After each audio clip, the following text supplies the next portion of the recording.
الحلقه دي هتعمل قلق عشان انت فيها بس. انا هعرف الناس ما وراء عمر شاور. اول شغلانه اشتغلتها في حياتي كنت شيال شيل ورق في مطبعه. انا سمعت ان انت اتخذت في امن الدوله قبل كده. لا احنا نروح. لا الحلقه النهارده كلها حصريات. 99% من اللي بيتفرجوا على الاعلانات المصريين بيدوسوا سكيب. كل اللي بيجي بيروح. انجح يوتيوبر على منصه اليوتيوب. مش عارف اسم البودكاست.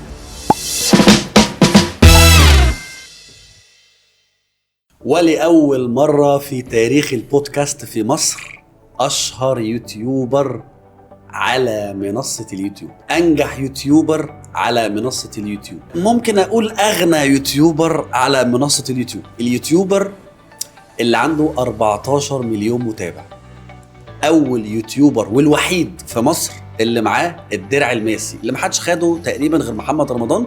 بس محمد رمضان مش يوتيوبر. المؤثر والإنفلونسر اللي أثبت إن مش شرط عشان تبقى حد ناجح ومشهور لازم تيجي القاهرة. أثبت نجاحه في بلده طنطا اللي بيفتخر بيها لحد دلوقتي. من اليوتيوبرز القليلين اللي سالكين، اللي أنا بحبهم من قلبي، اللي زي ما انتوا بتشوفوه في الفيديوهات وبتحبوه، فهو على الحقيقة أحلى مليون مرة. من الانفلونسرز اللي أنا مبسوط اللي هو لبى طلبي ونورني النهاردة في البودكاست بتاعي، وجايين نتكلم النهاردة بيني وبينه في بيني وبينك مع عمر شاور. حبيبي يا دكتور الأسطورة. انت قلت كلام كتير قوي حلو ومش عارف ارد عليه بايه بصراحة. الحلقة دي هتعمل قلق دكتور عشان انت فيها بس. انا هعرف الناس ما وراء عمر شاور. ربنا يستر. الناس عارفه عمر شاور بتاع المقالب، بتاع الفيديوهات اللي مجنن الناس كلها. عايز اقول لكم يا جماعه الراجل ده هو من اكتر الناس المحترمه، لان احنا مثلا صورنا تقريبا 20 حلقه لحد دلوقتي مع ناس كتير. هو الشخص الوحيد اللي جاوا معاه هديه ليا. جايب لي شوكولاته. هو جاي يا جماعه الراجل ده محترم قوي. انت متربى 4 مرات. هو من طنطا وانا اصلا من كفر الشيخ، فاحنا فلاحين زي بعض، فاحنا ايه عارفين الاصول بجد. جيران. عامل يا صاحبي؟ حبيبي يا دكتور. الدنيا حلوه الحمد لله في نعمه الحمد لله. مبدئيا ما تتضايقش من اي حاجه اقولها النهارده، فانا جاي النهارده احرجك براحتك خالص، وجاي النهارده اقول تفاصيل محدش يعرفها. ماشي؟ ربنا يستر. فركز معايا. اول سؤال سهل كده بنفتح الكلام. ماشي. الناس اللي بتتفرج علينا مش عارفه عمر شاور. مين عمر شاور؟ مين هو عمر شاور؟ انت قلت لي يعني نتكلم في الموضوع اللي عمر شاور كشخصه ولا عمر شاور كيوتيوبر وفيديوهات؟ الاثنين. وانا هسيبك النهارده احنا ساعه بنتكلم مع بعض. ساعتين كده. طيب عمر شاور كشخصه الاول يعني شاب عادي في كليه تجاره. بقالي 5 سنين في كليه تجاره في سنه 4 لان انا مجتهد جدا فبسقط. بقالي 5 سنين بالنسبه متصالح قوي مع نفسي. لا بصراحه يعني. وبعدين في الكليه عرفوني بقى وخلاص وبقيت اللي هو واخدين على بعض، فلو مشيت هيزعلوا وانا هزعل. وبعدين يعني بيبقى شكلها حلو، طالب في كليه تجاره شكلها جميل يعني. فده بالنسبه للمؤهل الدراسي اللي هو شويه انا مؤهل ده. هو جاي يتقدم لحد ما انا كمل.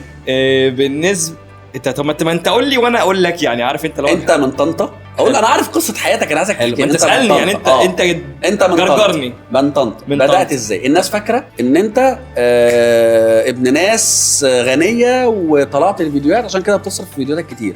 لا انت بدات ازاي؟ هو انا ابن ناس بس مش غنيه. كلنا ابن ناس. هتوقعني في الغلط ليه؟ ابن ناس متوسطه يعني. لو قلت ابن ناس غنيه ما تقصش الكلام. طبعا يعني انا والدي هو موظف مهندس كمبيوتر، والدتي ما بتشتغلش، فاللي هو يعني حاجه متوسطه كده. ماشي. المهم انا حبيت ان انا اكسر القاعده ببتاعه ايه الوظيفه انا ما بحبش يعني. انا حتى لما دخلت كليه تجاره والدي خيرني، قال لي دخلك انجليزي وتحضر وتفكيرك بقى ان انت تبقى محاسب وبنك وبتاع والكلام من ده، ولا هتخلي رقبتي قد السمسمه. قلت له بصراحه هخلي رقبتك قد السمسمه. غير صحابي. قال لي طب انت عايز تعمل ايه؟ قلت له بص دخلني تجاره اللي هي العاديه وسيبني انا بقى ايه اتعايش. قلت له مش عايز تدخلني كليه كمان، خليني بعد الثانوي وانا كده كده ايه عايز انطلق. ماشي. هو بصراحه يعني لفت نظري النقطه انا ما كنتش واخد بالي منها لاني كنت صغير وطايش وكده. قال لي لا احنا لازم ندخلك كليه عشان برضو المظهر الاجتماعي ما يبقاش اسمك ايه ثانويه عامه والكلام من ده. فدخلت كليه تجاره وبدات بقى رحله اللي هو الشغل اللي بجد بقى. يعني انا كنت بشتغل من وانا عندي مثلا 13 سنه. حلو. اول شغلانه اشتغلتها في حياتي كنت شيل ورق في مطبعه. يعني كان خالي كان جايب لي الشغلانه دي. انا طبعا في مخيلتي بقى مثلا طفل ساعتها، فتخيلت ورق هروح اشيل ورق كراريس كده، عارف انت الورق صغنن كده اناوله لحد يدبسه ويدوني ارجع بيه تاني. دي كانت كل معلوماتي عن الورق. وبعدين اكتشفت ان لا، انت في المطبعه في ورق حاجه في ورق بقى اللي هو مثلا قد اللي هو انت اصلا بتشيله تتعور من اطرافه ويقعد يحك في بطنك ويقعد يعورك وبتاع. الموضوع الورق لا، مش ورق اللي هو اللي احنا عارفينه بتاع الكراريس ده.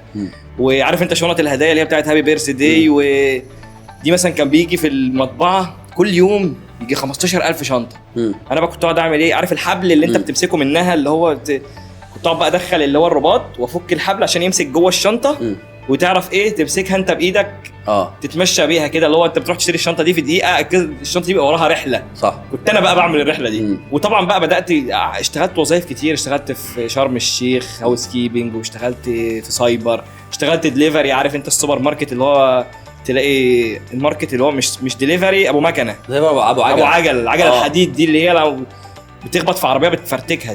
واشتغلت بميه، جراكن ميه، واطلع للدور التاسع وافضي جراكن ميه للناس وبتاع. كل الشغلانه دي اصلا تقريبا دلوقتي ما عادتش موجوده. ايوه، اللي هي الميه. كان عندك كام سنه ساعتها؟ انا بدات 12 سنه بتشتغل. 12 سنه. المطبعه دي قعدت فيها شويه حلوين. وبعدين ايه، انا بحب التغيير. انت جاي مش من الارض، من تحتها. والله العظيم، ده انت فحت في الارض لحد ما تطلع فتفحت في الصخر. دي حقيقه. وبعدين وقعدت بقى كملت في يعني شغلانات كتير. مسكت فتره سايبر، اشتغلت السوبر ماركت ده، اشتغلت يعني جربت فيه كل حاجه. من اول دليفري، بس كنت بحب الدليفري قوي عشان كانت تيبس وبتاع والكلام ده، فكنت بقى بعشق الشغلانه دي. واشتغلت، تطورت شويه، ترقيت ان انا بقيت ورا الجبن. عارف انت اللي بيقطع الجبن انا ما كنتش. هو ده التطور بتاع طبعا. ما انت دليفري، وبعدين بتقف بقى على الثلاجه تكلم الزبون بقى في فيس تو فيس. وانا ما كنتش بكلمه بصراحه عشان ما اكذبش. انا كنت الصبي بتاع اللي هو اللي بيقطع. انا بقى مثلا كان يديني السكينه يقول لي اغسلها، اروح لاحس الجبنه، عارف انت، اروح مدخلها تحت المواعين واروح غاسل يا ابن اللذيذ. فاشتغلت شغلانات كتير جدا قبل ما تخش اليوتيوب. ما قرر اخر واحده بقى منهم لما زي ما انت ما قلت لي، اللي هي انا سمعت ان انت شغال في الكنافه دي، كانت اخر واحده اللي نهيت بيها الشغلانه. اللي هو اللي بيرش كده بيعمل الحاجات دي. هو لا، كان اكتر من كده بقى. احنا كنا بنعمل الكنافه، كان لسه نازل في مصر الكنافه النابلسيه بالجبنه. يعني كنت شغال انا في مكان اسمه كنافيستا، ما اعرفش المفروض اقول ولا لا. يعني براحتك. هو كان المكان ده كان اول من ينزل الكنافه اللي بالجبنه. هو مطعم يعني مكان كده. كان دي حاجه غريبه اصلا بالنسبه لي، ان هو انا كنت شغال في المحل ده قبل ما يبقى بتاع كنافه. انا خد بالك وانا قاعد معاك بستعيد الذكريات لاني مش مرتب الكلام ده. المكان ده كان اصلا بتاع سندوتشات، كنت انا شغال فيه برضه. سندوتشات شيش ومش عارف ايه وكلام، والجريل وحاجات من دي، ورومي سخن والكلام ده. المهم في ناس اتفقوا مع اصحاب المحل، قالوا له احنا هندخل كنافه مع السندوتشات. حلو. الناس دي بقى جت، كان معاهم واحد من اليمن. كان بيعمل بقى شاي يمني ويحط عليه بقى رمل وحبان والكلام من ده. المهم المحل اتحول كله كنافه بعد وقت، عشان ما اخش في تفاصيل اكتر. يعني بقى بيكسب اكتر لان الكنافه النابلسيه كانت جديده جدا. الناس بتحب الحاجات بالظبط.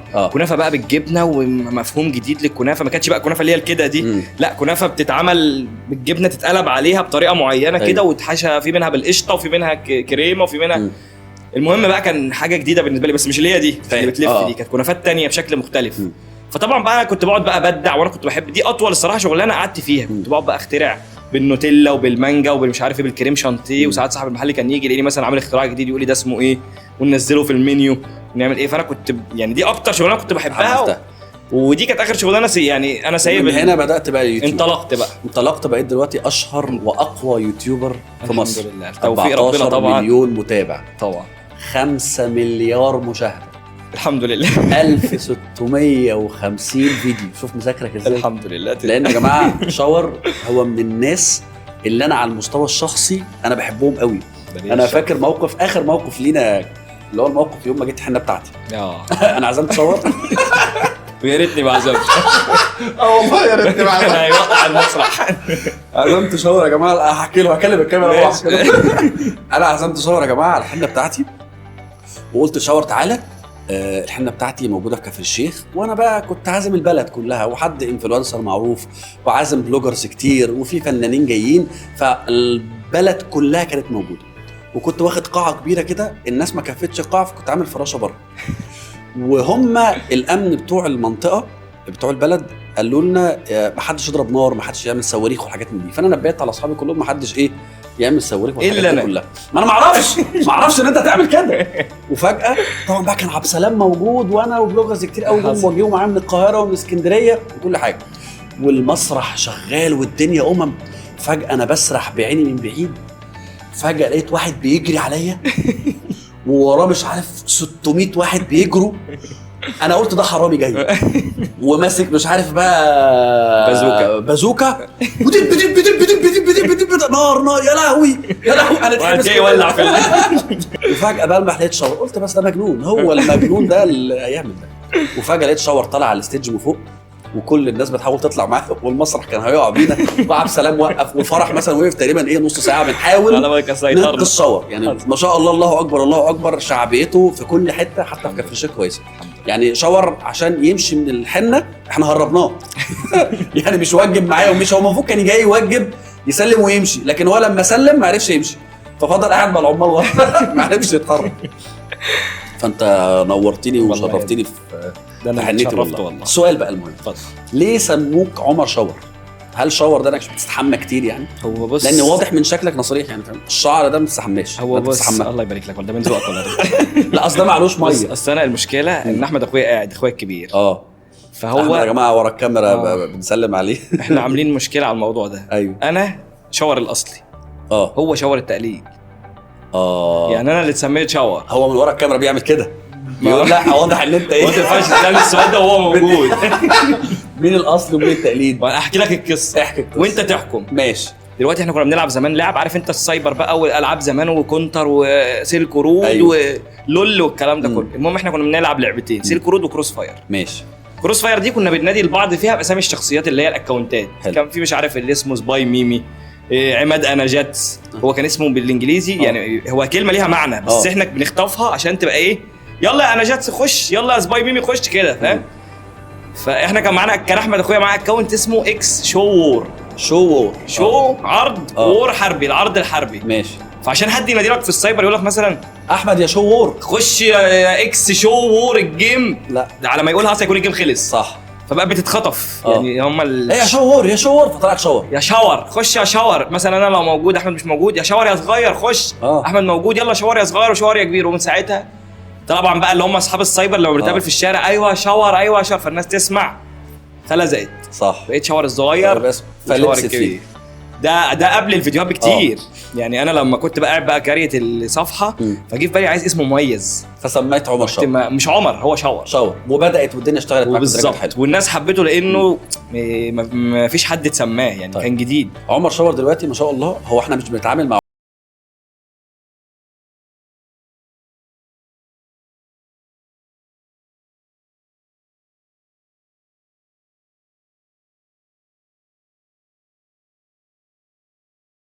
كونتنت كريتور، الناس بتفكر لك سواء كان ناس بتتعب في المحتوى بتاعك. حصل. فالفيديو اللي الناس بتشوفه مش مجرد فيديو عمر بيصوره، لا دي حقيقة. ده عمر بيصحى الصبح بيعمل فيديوهات، بينام بيصحى الصبح تاني يوم يعمل فيديوهات. الناس بتصحى وتنام تعمل مونتاج للفيديوهات بتاعته لحد ما وصلت لهذا البتاع. بس انا مش عايز اكلمك على التيم اللي موجود دلوقتي، تعال نبدا من الاول بقى. بدايه تيم عمر، هل التيم اللي معاك دلوقتي هو التيم اللي كان موجود في الاول ولا لا؟ هو التيم اللي كان في الاول ده كان كله غدارين. التيم اللي هو البدائي غدار غدر. ليه بقى؟ طبعا منهم احمد اخويا لاعب برضه اللي موجود، طبعا هو عارف الكلام ده وكل ما بحكيه اكس شو. انا في البدايه لما كنت بشتغل في الكنافه المهم انا كنت مهووس بالفيديوهات بتاعت الاجانب اللي هو يركب جو برو كده هنا على صدره وايه يروح عامل مغامره كامله بكاميرا الجو برو ومصوره. ينط مثلا من على برج مش عارف، ينط من على كوبري في ميه في بحر في مش عارف ايه. المهم انا قلت ايه، انا معجب بالموضوع ده وهجرب. وانت واحد ما بتخافش، قلبك جريء. بالظبط. قلت هروح اجرب اعمل ايه الفكره دي. كان معايا مين؟ فكره ايه؟ فكره ان احنا ننط من على كوبري. ننط مع كوبري؟ كلام جد؟ والله انت مجنون يا ابني. هنروح ننط على كوبري في الميه ونجرب نشوف. على فكره يعني شغل احمد السقا بقى. ايوه يعني ما كانش في حد بيعمل الكلام ده غير الممثلين، اللي هو حد يروح ينط على كوبري ومع ستانت بقى اللي هو بالظبط بقى. وفي بقى مكانه اصلا ممكن حد يكون بينط وبينزل يقيسوا الميه ويشوف لو في حاجه تحت ولا، انما احنا لا كنا على الله بننزل كده. حلو. المهم مين كان المفروض معايا؟ احمد اخوك اكس شوور الكبير. وكان في واحد ثالث كان اسمه احمد بدوي. ايوه احمد بدوي ده كان المفروض اللي هو صاحبنا اللي من القاهره، احنا من طنطا بقى، احنا اللي هو ايه هنسافر هنروح يلا يا القاهره تنط من على الكوبري وتمشي. هنركب القطر نروح نقعد ننط وبعدين مثلا لو تعبنا نريح شويه عند صاحبنا اللي من القاهره اللي هو احمد بدوي وبعدين ايه نرجع. ماشي. المهم انا كان عندي شغل في الكنافه، اخلص شغل الساعه كام؟ 1 بالليل. اتفقت معاهم الاثنين كانوا موجودين معايا الساعه 1 بالليل، يا جماعه الساعه 6 الصبح هخلص الشغل اروح اقعد في السايبر ارفع الفيديو اللي عليه الدور يترفع، ارفعه من النت، وبعدين ايه هركب القطر الساعه مثلا 3 4 اوصل القاهره نروح على الكوبري انط وامشي. اتفقنا ننط ونروح نصور الفيديو ونمشي. قالوا ايه احمد اخويا امين، احمد بدوي امين. طبعا انا بقول اساميهم عشان انا افضحهم هما الاثنين عشان هم انا قاصد اقول اساميهم. المهم ركبت جيت الساعه 4 انا في المحطه برن على احمد شاور ما بيردش بتاع 3 مرات كده، وبعدين التليفون اتقفل. وقلت كده ايه ده غدار مش مشكله نشوف اللي بعده، كده كده عادي ممكن انط لوحدي. ماشي. رحت رن على احمد بدوي ما بيردش، مرتين 3 ما ردش، الثالثه او الرابعه راح رادد. بس اللي هو ايه مغشلق بقى بيرد، عارف انت الو مين يا بدوي انت فين يا بدوي، انا بقى اروح يردت لي عارف انت اللي هو. وكان معانا واحد بيتحرك معاه من طنطا اللي هيصور. ماشي. المهم يعني ده الراجل الوحيد اللي ساعدني، عبد الله سامي برضه بقول ده ما ساعدونيش قلت اسمهم، اللي ساعدني اقول اسمه برضه اشكره. المهم ده اللي معايا اللي واقف معايا على المحطه. المهم يا بدوي لقيته رد على قالوا في ايه يا بدوي هنيجي عشان ننط ونصور وبتاع اتحرك على ما تيجي اكون انا فوقت. ماشي. المهم ايه هركب القطر اوصل هرن على بدوي معايا كده كده خلاص احمد شاور اكس. المهم رحنا راكبين القطر، انا طبعا من التعب انا راجع من شغل بقى وكنافه وبتاع وتقطيع فانا اصلا خلصان. رحت راكب القطر نمت الساعتين، اوصل المحطه رمسيس ارن ما يردش، ثالثه تليفون اتقفل. يا ولاد الغداره الاثنين. نطيت انا قعدت بقى على عارف انت اللي هو في رمسيس كده كراسي كده اللي هو بتقعد تستنى القطر زمان دنيا رحت قاعد كده بتاع ايه نص ساعه كده الساعه 6 الصبح بقى فاهم الدنيا لسه هس.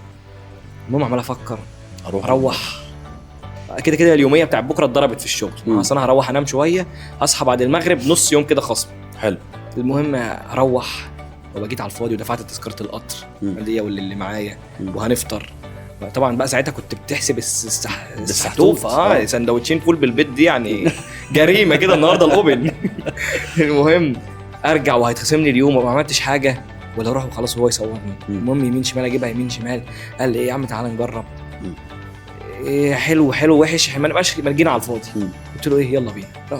طبعا مفيش بقى جوجل مابس ولا في لوكيشن ولا انا اصلا باجي القاهره ولا اعرف اي حاجه، واوقف بقى الناس عمو لو سمحت فين كوبري اقرب كوبري هنا تحتي بحر.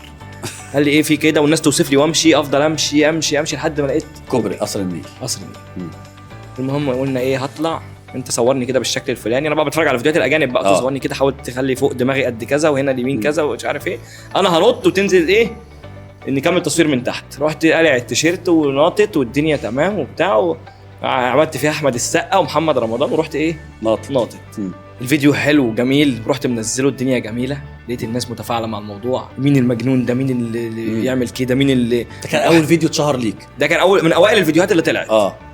الناس بقى اللي هو مين اللي بيعمل كده ومش ممثل ومش مفيش سيفتي ومفيش مش عارف ايه طبعا انا نصيحتي لاي حد بيتفرج على الفيديو ده ما يجربش الكلام ده لان ساعات بيكون في تحت منسوب الميه لما بيقل بتبقى الارض قريبه ممكن حد ينط يحصل له حاجه بعد الشر، فيعني يا ريت ما حدش يجرب اي حاجه انا بعملها او كنت بعملها.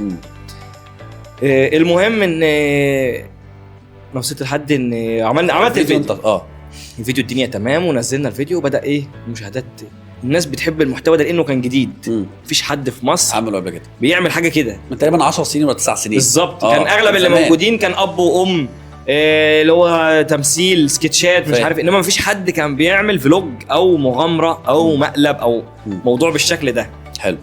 فالناس بقى يعني خلاص اللي هو عرفت ان ده هينزل فيديو يعني في جنان صح، في حاجه اجانب. هي طبعا ما كانتش اجانب، هي كانت تسود شويه بس يعني يعني اللي هو انا اعتبرها متصالح مع نفسه بطريقه رهيبه. ما الموضوع الامكانيات كانت تعبانه جدا، كاميرا ب 300 جنيه وستاند فاهم تعبان والدنيا كانت فانت تتفرج على الفيديو تحس ان في هو بيحاول يوصل حاجه بس امكانيات مش مفيش. المهم فيديو ورا فيديو ورا فيديو. المهم ايه قلت انا احمد اخويا بينام نوم رهيب، بينام بيبقى في عالم تاني يعني نومه تقيل. لو في حريقه يعني لو البيت بيولع ما مش هيصحى، لو بتكلمه كده بتقول له قوم في حاجه مليون جنيه حالا لو صحيت حالا هتاخدها مش هيصحى، لازم يصحى اللي هو الصحي يعني ياخد كفايته من النوم وبعدين يصحى، انما منبه او ميعاد او الكلام ده مفيش عنده الاوبشن. احنا ممكن ما نعملش حلقه عن عمر شاور، ممكن نعمل عن حلقه عن مساوئ احمد شاور. ما والله العظيم انا لا بس البدايات كنا احنا الاثنين كان فاكرها كويس جدا. المهم انا قلت ايه انا استغل الموضوع ده لصالحي. حلو. هو نوم تقيل وساعتها بقى ما كانش فيه لسه التيم، يعني ما كانش لسه فيه عدد، فاللي هو اقرب واحد ليا ان انا ايه اقدر قلت انا هعمل مقالب شبه اللي هي بتاعه الاجانب فيه وهو نايم. وبقيت كل يوم اعمل فيه مقلب وهو نايم. يا لهوي كل يوم، انت متخيل؟ الراجل بقى بيخاف ينام. كل يوم بقى خفيف يا احمد دلوقتي من بعد اللي حصل ده، صح؟ المهم الناس كانت بتحب الموضوع جدا لاني كنت بعمله بشكل جديد مختلف. حلو. فانا حاسس ان انا هجاوب على السؤال ده ساعه ولا لا يا باشا جاوب براحتك، احنا الناس بتسمع ناس مبسوطه. لان خلي بالك انت بعد السؤال ده انا هخش قوي في العميق. ماشي انا بس فبراحتك بقى عشان ما تزهقش مني. ما بعد ذلك هو العميق. ماشي انت جاوبت؟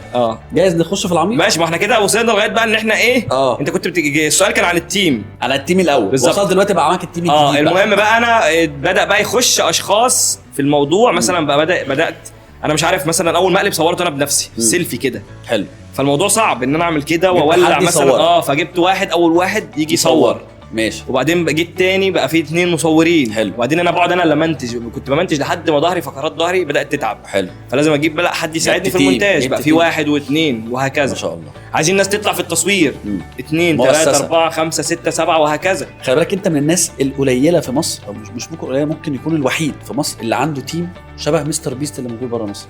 يعني مستر بيست ولوجان بول والناس التقال دول هم مش لوجان بول لوحده، مش مستر بيست، مش جاك بول. التوبات بالنسبه لي لوجان بول. يعني بعشقه انا، ده من اوائل الناس اللي هي كان من امنيات حياتي ان اعمل فيديو معاه. ايوه. مين المصري الوحيد اللي عمل فيديو معاه؟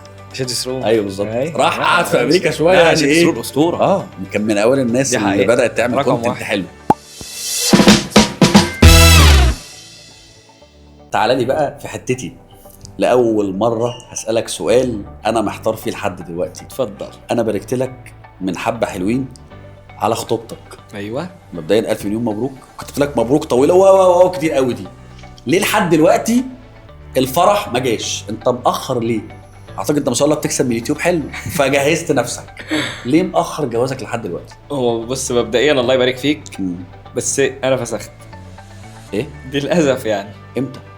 يسا لسه بقول لك بقالي حبه. من مده. ما هو كان من حبه طويل يعني، مش قليل. ايوه، ما انت ما نزلتش غير صوت الخطوبه. انا قلت خلاص انت خايف من الحسد فمش هتظهرها. ما هو بص، احنا العلاقه كانت حلوه جدا. ماشي. احلى قصه حب ممكن تشوفها في حياتك، زي بتاعه الافلام. شفت انت ايه احلى فيلم رومانسي؟ مثلا تايتانيك. ماشي. احلى قصه حب كنت انا عايشها او كنا عايشينها وما حصلش نصيب. ممكن اسالك سؤال شخصي شويه، اول مره اساله؟ لا.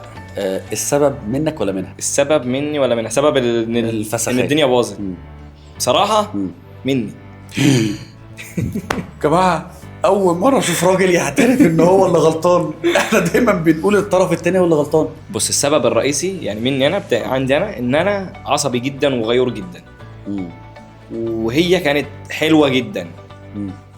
يعني انا كنت، فهي ما كانتش بتمتص غضبك، كنت بتعصب عليها كتير مثلا، فهي كانت بتزود العصبيه بتاعتك. مش في الحته دي بقى يعني. هو انا هي كانت يعني في عناية هي كانت احلى ست في الدنيا، احلى بنت يعني في الدنيا.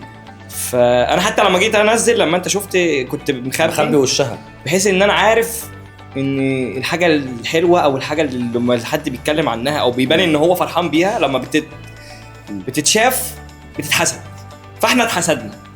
انا متاكد من ده. بتحبها يعني؟ كان عن حب يعني. بتحبها اكيد دلوقتي. طبعا. دلوقتي بتحبها. خليني اكمل بس السؤال. دلوقتي خليني اكمل كلامي، ما تقطعنيش بقى انت. معلش رد على السؤال ده بس ونكمل. دلوقتي انا ليه؟ ما انا عايز اقول لك اللي بتحبها. ما عمري ما هكرهها طبعا يعني. انا عارف انت مش بتكرهها بس بتحبها. مش شرط حب جواز، بس انت لسه بتحبها كشخصيه كويسه. بص اصل انا بصراحه اتغير فيا حاجات، هي كانت سبب في حاجات كتير حلوه اتغيرت فيا بصراحه.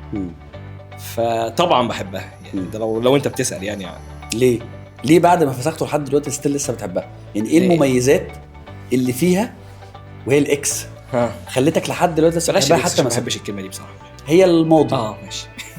هي كده العلاقه اتقفلت، بس انا ما بحبش الكلمه دي. ليه لحد دلوقتي لسه سايبه في قلبك علامه؟ بص انا شخص ما بحبش البنات عموما، او ما بحبش فكره الارتباط. انا كنت واخد عهد على نفسي كده مستقبل. ودايما بحب ايه خروجات الشباب ولمة الشباب والقعدة الشباب ونسافر ونعمل حاجات مجنونة وأنشطة شبابية. هي الوحيدة من وسط كل البنات اللي شفتهم في حياتي تقريبا اللي لمست جوايا حتة ان هي تخليني احبها وتغير فيا. يعني انا دايما كنت بقول على نفسي، كنت شايف نفسي ان انا البريمو. اشوف مثلا حد من صحابي يحب مثلا ويبتدي يتغير عشانها، اقعد اقول في نفسي هو في حد يتغير عشان واحده؟ هو في واحده تقدر تغير واحد؟ ده انا يوم لما هرتبط ده انا همشيها على عجين ما تلخبطوش. هي قدرت تغير فيا وتلمس فيا. انا خد بالك شخص كتوم جدا، يعني من النادر ان انا بعرف يعني ما عنديش عارف انت لو مثلا بيست او ما عنديش حد صديق مقرب ان انا اقعد اقول له اسرار ودردش معاه. هي الوحيده اللي قدرت تجرجرني وتفتح عارف انت اللي هو الاسرار بقى، كل حاجه كنت بقولها لها على طول. فالموضوع ده ما كانش يعني عارف انت اللي هو شخصيتك كانت كويسه. سالتني ليه؟ فدي اجابه السؤال. هي الوحيده اللي لمست جوايا حاجه محدش عارف يقرب منها، غيرتك للاحسن بالظبط. وبصراحه هي غيرت في حاجات كتير شخصيه. غيرت فيك ايه؟ في الشغل. يعني كان في حاجات مثلا انا فيديوهات كنت بعملها كانت مثلا تقولي طب ليه ما تجربش تعملها بشكل فلاني مثلا؟ طب ليه ما عارف انت اللي هو بشكل غير مباشر وفي نفس الوقت للاحسن. في اللبس انا مثلا كنت ساعات كده بغير ستايلات، بلبس سلاسل بحاجات بشكل كده غريب وبتاع اللي هو بحب انا كده. فتقول لي مثلا بطريقه كده حلوه بلاش الحاجه دي خليك، او مثلا انا لابس سلسله شكلها وحش او هي شايفه ان هي مثلا مش حلوه عليا، تروح جايبه لي سلسله شكلها احلى، فاهم؟ طريقه البس دي بدل دي بالطريقه كده اللي هو من غير ما تقول لي او تحرجني. فاللي هو عارف انت اللي هو كنت بحس ان انا مثلا بس يعني الكلام اللي انت بتتكلم عنه ده تحس ان انت بتتكلم عن واحده عايشه معاك في حياتها دلوقتي، بس الموضوع اتقفل. لا اتقفل نهائي، ما ينفعش رجوع خالص. هو اتقفل بشكل يعني مش بشكل سيء اللي هو يعني بشكل محترم. بس هو لا خلاص يعني انتهى بقى ماضي. طيب دي في مواضيع قفلت معاك بشكل محترم وفي مواضيع لسه. بس انا عايز اقول حاجه قبل ما تخش على المواضيع التانية. احنا اتحسدنا. انا متاكد من السوشيال ميديا دي يعني المره الجايه انا مش هنزل حتى انت ليه حاطط ربع صوره برضه في كل حاجه؟ ما انت دلوقتي بتقول ان السبب انت. لا ما هو بص انت قلت انا عشان انا شخص عصبي. قبل ما انزل صوره العلاقه كانت زي الفل. اليوم اللي نزل فيه حاجه غلط. اليوم اللي نزلت الصوره فيه من بعد ما نزلت صوره احنا كنا عصفورين بيحبوا بعض، عصافير الحب. خروجات والدنيا جميله واحلى كل حاجه في الدنيا. نزلت الصوره من هنا عينك ما تشوف الا النور واتحسدنا من هنا. طب اقول لك حاجه، خناقات بقى وعصبيه ونرفزه انا الموضوع ده بيحصل معايا والله. يعني انا دايما كنت انا وفرح مراتي على طول بقى اون سوشيال ميديا تك تك تك تك تك. كان حياتنا كلها مع بعض. اتطلقنا، حصل طلاق. طب شفت يعني انا صح اهو. لما بعد 6 شهور رجعنا قعدنا ننزل تاني حصل خلاف كبير قوي ما بيننا. شفت؟ فخدنا قرار، بص يا فرح، ولا تنزلينا عندك ولا ننزلها عندك. انا كنت هعمل كده. اقسم بالله الحياه ماشيه سموث خالص. بننزل ايه في المناسبات لدرجه ان الناس فاكرانا متخانقين. لا انا مش متخانقين يا جماعه، احنا عايشين حياتنا عادي جدا. بس انا حاولت ان انا اخف الموضوع لان بجد والله ما بهزر. انا كل ما بنزل حاجه انا وفرح بعديها بدقيقه مش بساعه، بدقيقه بنتخانق وخناقه على حاجه تافهه. انا بنام في الضلمه وانت في النور، خناقه. انت بتسحب اللحاف مني، انت مش عارف شلت ده من انا حطيته هنا ليه، انت ما جبتيش ده. حاجات تافهه يا ريت حاجه كبيره. اتفهم من كده بكتير. لدرجه انه والله العظيم انا لسه ما حكيتش ولا مره لحد دلوقتي احنا سبب الطلاق اللي اتطلقناه سبب تافه حتى لا مش عارفين هو ايه. انت متخيل احنا اتطلقنا حتى الان احنا اتطلقنا ليه؟ مش عارف. تصدق برضو ان انا والله ما اعرف. تصدق ان انا برضو عندي نفس انا كنت فاكر ان انا المجنون. فجاه زعلتوا من بعض، الشيطان دخل ما بينكم. ايه السبب؟ بتطلق؟ ايه ده انت طالق؟ ايه اللي حصل ده؟ ما اعرفش. يعني انا مش لوحدي. لا هو مش لوحدي، انا مش عارف انا الغلطان وهي الغلطانه، بس انت معترف انت غلطان عشان انت عصبي. طب وانت بتعترف؟ بلاش نخش في الحوار ده. كده بنقلب الادوار كده. انا اللي بسال هنا، انت في مكاني. قبل يعني لما جينا نقفل الموضوع بصراحه زي ما انت بتقول كده الموضوع اتقفل على حاجه تافهه تطورت. دخول الشيطان، انا عصبي جدا فرحت مبوظ الدنيا بقى خالص. عارف انت اللي هو لحظه الغضب اللي لما الشيطان بيجي بقى يخش لك وانت هتسكت وانت لازم ترد بالشكل الفلاني وتعمل. رحت مبوظ الدنيا خالص. وغير كده رحت طالع لايفات على التيك توك مع بنات علشان خاطر ان انا يعني ايه كاني عارف انت بستفزها بقى اكتر. يخرب عقلك. ورحت مبوظ بقى الدنيا خالص، بهدلت الدنيا خالص. يعني انا هو كده الموضوع اتقفل، يعني انا مش بتكلم فيه ان هو كأن انا بصلحه، بس عارف انت اللي هو بوظته على الملأ وخليت شكلها وحش قدام ناس كتير كانوا بيقولوا لها، يعني كانت هي مراهنه عليا ان انا هتغيرني بالظبط. ما غير. فبعد الكلام ده بقى عارف انت لما حد بيطلع لايف ويتخذ سكرين فيديو بص معايا اصحابها بقى كذا وبتاع، اللي هم كانوا بيراهنوا ان انا ايه بتاع بنات وبتاع والكلام ده. انا مش بتاع بنات، انا اصلا ما بحبش يعني ما بحبش الجو ده. فقالوا لها بقى شفتي وشمتوا فيها، وقرايبها كتير اللي كانوا بيتمنوا ان الموضوع ما يمشيش. طبعا كل جوازات كده بيبقى في ناس ما تتمناش الموضوع يمشي يعني، صح. فانا بوظت الدنيا على الملأ وفي السر. فانا برضه حابب ان انا وانا موجود معاك على البودكاست ان انا برضه اعتذر على الملأ ان انا اسف، يعني ان انا اسف ان انا بوظت الدنيا بشكل سيء جدا. يعني الراجل بوظ الخطوبه وبتاع وبيعتذر لها، فانا بتكلم على كلام حلو وقدام وكل اللي كانوا شمتوا حسبي الله ونعم الوكيل في كل حد شمت وكان مستني ان الموضوع يبوظ. ربنا شايلك الاحسن وشايل لها الاحسن. من واقع خبرتي بيك كان في خناقه كبيره قوي بينك وبين حمو بيكا. ده ابو عز على السوشيال ميديا، مصر كلها كانت بتتكلم عنك فتره من فترات بس من زمان. ودلوقتي حمو بيكا حبيبك وصاحبك انا عارف.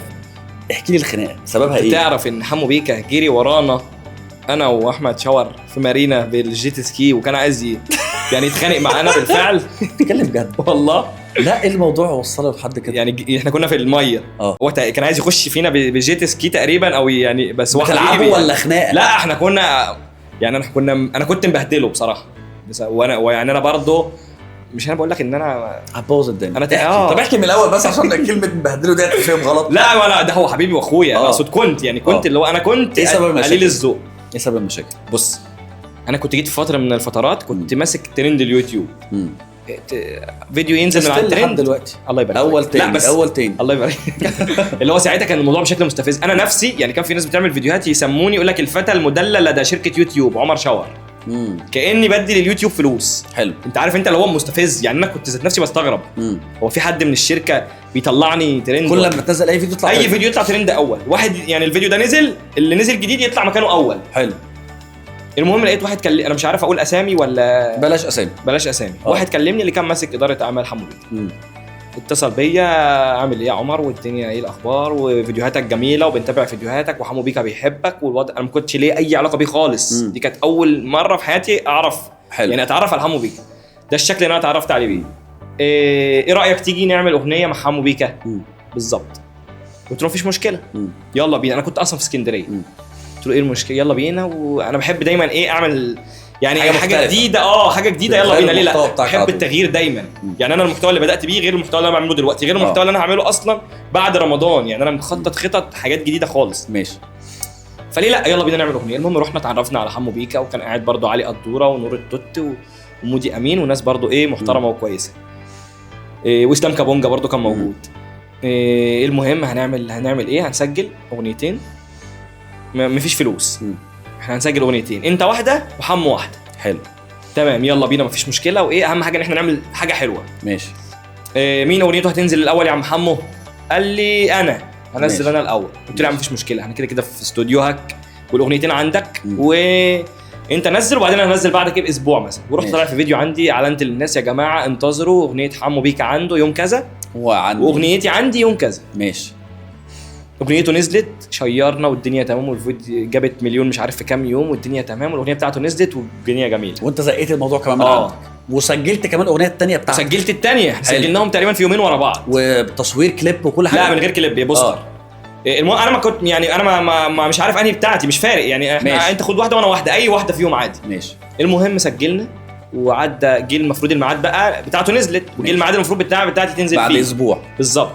قبلها بيوم قبل ما الميعاد ينزل رحت مكلم مدير اعماله. رنيت عليه مره هو ما ردش. رحت رنيت على مدير اعماله ما ردش برضه. ارن كتير كذا مره ما بيردوش. وبكره المفروض الاغنيه تنزل مدي ميعاد للناس والناس مستنيه. رحت مخلي حد من عندي ماسك التليفون يرن عليهم بس عشان ايه ما انا مش هسيب بقى اللي ورايا واقعد ارن. صح. المهم راح رن كتير بتاع 10 15 مره. رد. راح مدير اعماله رد. راح مديني التليفون. يا عم هو ينفع انت الاغنيه المفروض بكره ومدي ميعاد للناس وبتاع ابعت لي الصوت حتى وانا اعمل الفيديو. انا فكرت عطلانين على البوستر. ابعت لي الاوديو وانا اعمل ابعت لي الاغنيه وانا هحط انا الفيديو عليها ومش مشكله.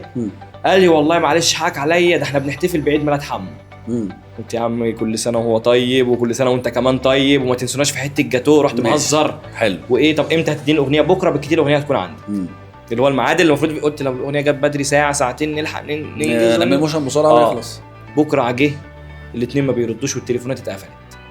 بعده مفيش حد بيرد. انا خلاص بقى اتضايقت بقى خلاص الميعاد عدى عيد ميلاده ده مولد بقى. رحت رن عليه رد. قلت له يا عم انت قلت لي خد بالك عيب يعني انا جيت لكم مكانكم يعني انتوا اللي مكلميني وانا اللي جيت لكم يعني حتى احسن يعني قدر ان انا جيت لك مكانك والمفروض انت تديني حاجتي يعني انا كده اغنيه مش تفرق لي في حاجه بس يعني عيب الطريقه. انت اللي مكلمني. انا ممكن اقول لك انت اللي كلمتني وكنت اقول لك لا ومش عايز اعمل وبتاع بس انا قلت نعمل حاجه حلوه فليه تندمني ان انا قعدت معاكم. قال لي والله بص حقك عليا اصل احنا بنعمل عيد ميلاد حمو 3 ايام. مش بقول لك مولد. قلت له 3 ايام يعني ايه هو بيتولد على 3 مراحل يعني ولا مش بني ادم بيتولد مره زينا يوم عيد ميلاده خلاص الموضوع انتهى. قلت له ايه بص على العموم انا كده مش عايز الاغنيه ولان ميعادها عدى ويا عم هو لو عايز الاغنيه خلاص انا مش عايزها اصلا. ورحت قافل المكالمه وطالع مصور فيديو عندي يا جماعه ما تستنوش اغنيه انا مش هعرف انزل اغنيه وانا اسف ليكم ان انا قلت لكم استنوا الاغنيه دي. الراجل ده طلع حرامي وسرق الاغنيه وهو طمع فيها وانا كده مش فارقالي ولا هتزود لي حاجه ولا هتنقص لي حاجه. خبطت مش خبطت بقى ما هو انا عارف انت اللي هو انا يعني خلاف في السر طلعته انت للعلن بالظبط. مش في السر ما هو اللي هو في العلن اصلا. الناس كلها عندك اغنيه الناس كلها عماله تبعت لي فين الاغنيه هرد انا اقول ايه طيب صح بس انا هقول ايه. انا متاكد ان حمو بيكا واللي معاهم بقى بيتصلوا بيك راح رنين عليا انت ما تردش. انا بقى بحتفل بعيد ميلادي بقى. هو مش انا كمان ليا 3 ايام عيد ميلاد. انت خليتهم 3 شهور 3 شهور ايه ده يجي 3 سنين. المهم الموضوع عدى وخلاص وانا ولا اتصلت ولا حد اتصل عليا والموضوع انتهى على كده. والفيديو فضل موجود لحد دلوقتي مش عارف الصراحه دلوقتي موجود ولا لا. ماشي. المهم تعدي الايام والليالي والشهور وبعدين جيت في مره كنت عاملين ترند كده عربيه لونها ذهبي وبنعمل اسامي عليها وبتاع وايه بنكتب اسامي المتابعين والفنانين والمشاهير اخواتنا وكده. المهم حد كتب كومنت اكتبوا حمو بيكا. احنا الناس اللي بنحبها كنا بنكتبها على الكبوت لو حد مش بنحبه بنكتبه على الكاوتش مثلا على الارض فاهم حاجه من دي. فاحنا الصراحه انا غلطت فيه يعني هو الصراحه مشكورا ان هو ما ردش يحترم يعني على اللي هو الثبات الانفعالي ان هو ما ردش. يعني انا قلت لك من شويه انا متسرع عصبي ما بتفكرش في حاجه تعملها.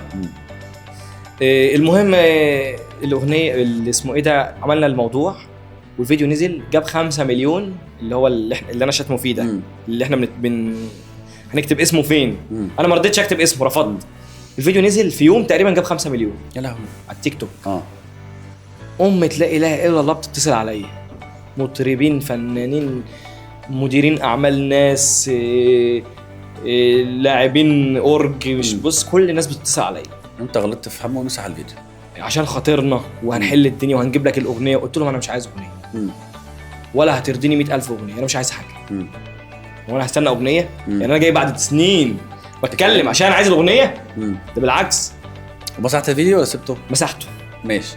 الصراحه يعني عشان هو كان قليل الذوق الفيديو بصراحه مش يعني مش حمو لا الفيديو اللي كان يعني على صفحتي حسيت ان هو عيب يبقى موجود عندي على الصفحه يعني ان هو في.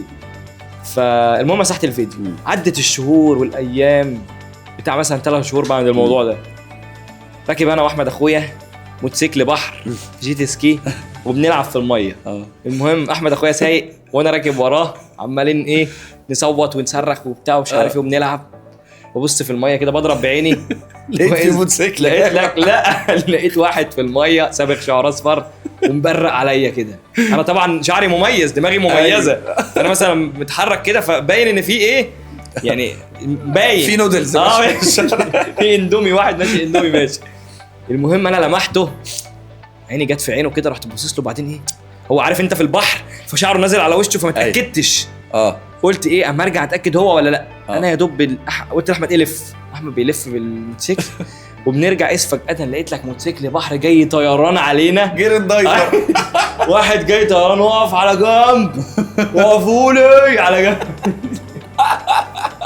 المهم طبعا هو في وسط مثلا 7 8 اصحابه واحنا في البحر. يا عم نقف فين هنقف ازاي احنا في نص الميه نقف لك المهم يوقفوا لي على جنب. اقفوا وقفوا وايه بجد بقى بيتكلم بجد وقفل، وانا قلت ايه؟ قلت لابو عز تعالى نقف لا يخش فينا نتقلب والموتوسيكل مش بتاعنا. المهم ايه، قلنا له تعالى هنقف على جنب، مش خوف، احنا قلنا له ايه تعالى هنقف على جنب نشوفوا عايز ايه. هو معاه 8 وانت واخوك. هو معاه 8 وانا واحد لوحدين.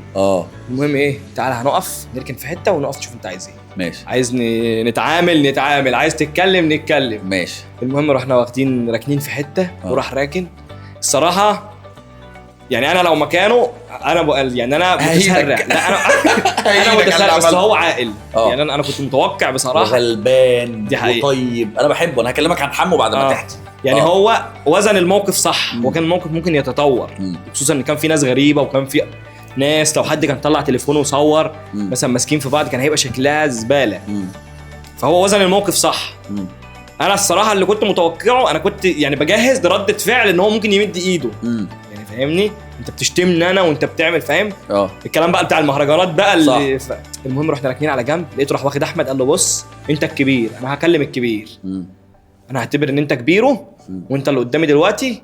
الراجل ده غلطان ولا مش غلطان؟ الراجل ده عمل 1 2 3 4 5. احمد طبعا اخويا برضو عاقل، يعني برضو ايه بيوزن الامور. راح برضو قايل له ايه، طب ما انت برضو يا حمو انت عامل 1 2 3 وصغرته قدام الناس وعملت معاه 1 2 3. الصراحه قال كلمه هو حمو نهى الموضوع. قال له بص، هو لو هيرضيه ان هو ياخد 10 اغاني انا هعمل له 10 اغاني وهدهم. محترم. انا قال الكلمه من هنا، قلت له يا عم وانا اقول لك على حاجه، انا مش عايز منك اغنيه وانا اسف وحقك عليا ان انا عملت الفيديو ده، وانا لا عايز منك ال10 ولا عايز منك الواحده. جبتها ما جبتهاش انا مش عايزها، ومسامح وحقك عليا انا ان انا طلعت وقلت عنك 1 2 3. صح بس محترم. ورحت عامل فيديو برضه، لان انا بحب ان انا لو مثلا حد شتمت حد في العلن برضه لازم اراضيك في العلن. صح. رحت طالع عامل فيديو يا جماعه انا غلطت في حمو بيكا وقلت عنه 1 2 3 4 وانا من خلال الفيديو ده بقول له انا اسف. واسف هو بقى الاطفال اللي في العيله كلها عنده عارفين. حلو. فشافوا الفيديو فبعتوه فكان فكان محرج جدا بقى. انا ما كنتش قايس الموضوع صح. ما بصيتلوش من كل الزوايا يعني. فقلت انا برضو اسف لكل اهل حمو بيكا. انا اسف ان لو حد منكم شاف كده سواء كبير او صغير، ده اخويا ومهما كان ده كان خلاف وحصل خير والموضوع انتهى على كده واحنا دلوقتي اخوات وحبايب. اصلا يعني على المستوى الشخصي انا بحبه قوي، واعتقد انت لما قابلته بقى شخصيا عرفت ان هو قد ايه غلبان وطيب. وشخصيته على السوشيال ميديا هي نفس شخصيته في الحقيقه. الراجل ده طيب وناس كتير قوي بتضحك عليه بس هو ذكي. يعني خلي بالك هو ذكي وفاهم الترند صح. والله بحبه. بص انا اصلا هو استضافني مره في برنامج في رمضان السنه اللي فاتت، كان هو صالح خليفه.